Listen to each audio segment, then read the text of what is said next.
معراج کا واقعہ کوئی عام واقعہ نہیں جہاں عقل انسانی دم توڑ دیتی ہے، وہاں سے معراج کے سفر کا آغاز ہوتا ہے۔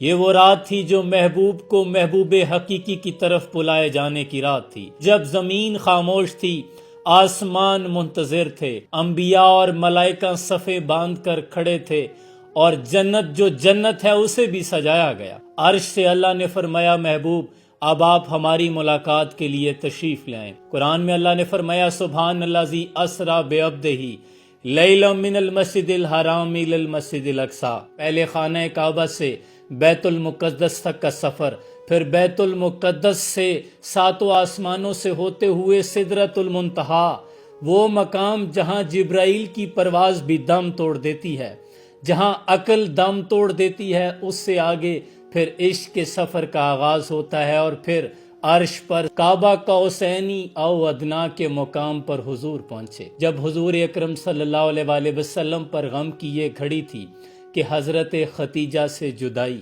ابو طالب کا انتقال، طائف کی وادیوں میں محبوب پتھروں سے لہو لہان ہوتے ہیں، اوجریاں پھینکی جاتی ہیں، نشتر چلائے جاتے ہیں، حضور تنہائی کے کرب سے گزرتے ہیں، لوگ سر راہ فکر کستے ہیں۔ حضور اس کرب سے گزر رہے تھے کہ اللہ نے فرمایا، محبوب زمین والوں نے آپ کی قدر نہیں کی، آئیں آپ کو عرش پر آپ کا مقام دکھایا جاتا ہے۔ اللہ اکبر۔ جبرائیل علیہ السلام براق لے کے حاضر خدمت ہوتے ہیں۔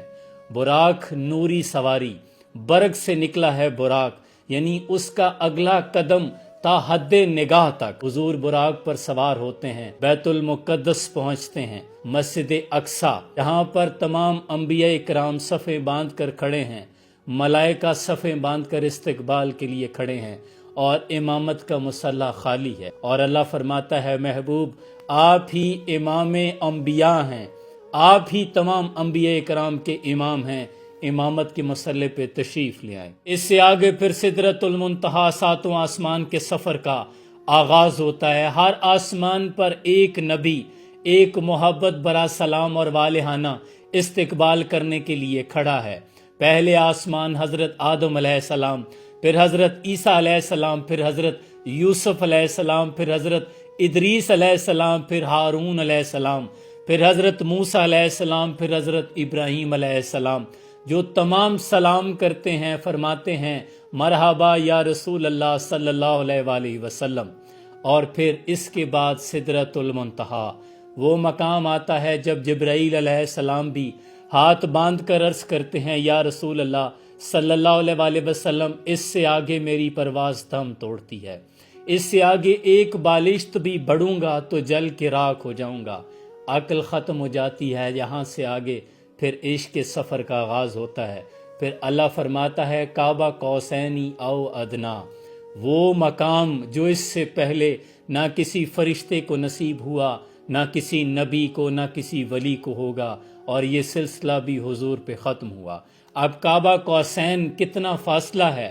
شارحین نے، مفسرین نے لکھا ہے کہ اگر آپ کوئی تیر کمان لیتے ہیں اور کمان جس میں رکھ کے تیر کو چلایا جاتا ہے، اس کمان کے دو سروں پر جہاں رسی باندھی ہوتی ہے، ان دو سروں کے درمیان جو فاصلہ ہے، اسے کعبہ قوسین کہتے ہیں۔ کچھ نے محبت سے لکھا کہ اگر کمان کے اندر تیر کو رکھ کر کھینچ لیا جائے تو وہ جو سرے آپس میں مل جاتے ہیں، اتنا فاصلہ تھا حضور اور اللہ کے مابین۔ اللہ اکبر۔ نہ کوئی فاصلہ رہا، نہ وقت کی قید، نہ سمت، صرف اللہ کی ذات اور حضور اکرم صلی اللہ علیہ وآلہ وسلم۔ اور یہ کوئی خواب نہیں تھا، کیونکہ قرآن میں اللہ نے خود فرمایا، سبحان الذی اسریٰ بعبدہ، اور عبد جو ہے وہ روح اور جسم دونوں کا مجموعہ ہے۔ اور جنہوں نے آج بھی معراج پر انگلی اٹھانی ہے، یہ مثال اسی دن کی ہے جس نے حضور کی زبان مبارک سے سنا ابو جہل، اس نے سن کر انکار کر دیا کہ میں نہیں مانتا۔ اس نے جا کر حضرت ابو بکر صدیق کو بتایا کہ کیا یہ ممکن ہے کہ بستر گرم ہو، پانی وضو کا چل رہا ہو، دروازے کی کنڈی ہل رہی ہو، اور کوئی یہاں سے بیت المقدس جاتا ہے، پھر سدرۃ المنتہا، ساتوں آسمان کا سفر کرتا ہے اور واپس آ جاتا ہے؟ تو حضرت ابو بکر صدیق فرماتے ہیں، کس نے کہا ہے؟ جب وہ کہتے ہیں کہ آپ کے آقا و مولا کہہ رہے ہیں، تو حضرت صدیق اکبر فرماتے ہیں یہ تو صرف معراج ہے، حضور اگر اس سے آگے بھی کوئی بات کرتے تو صدیق ماننے کے لیے تیار ہے۔ یہاں شاعر کہتا ہے خرد سے کہہ دو کہ سر جھکا لے، گما سے گزرے گزرنے والے، یہاں خود پڑے ہیں جہت کو لالے۔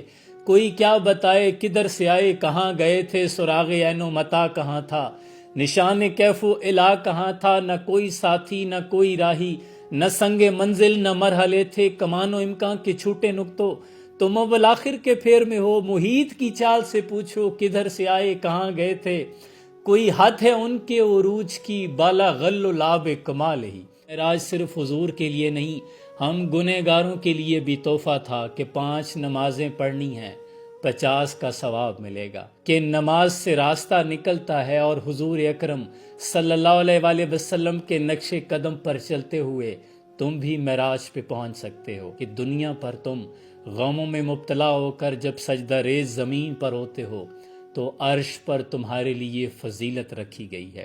اللہ کی ذات ہمیں صحیح معنوں میں حضور اکرم صلی اللہ علیہ وآلہ وسلم سے سچی سچی محبت عطا فرمائے، اور معراج کا تحفہ نماز اس کی قدر کرنے کی توفیق عطا فرمائے۔ آپ سب کو شب معراج کی رات بہت مبارک ہو۔ سلام پہنچے۔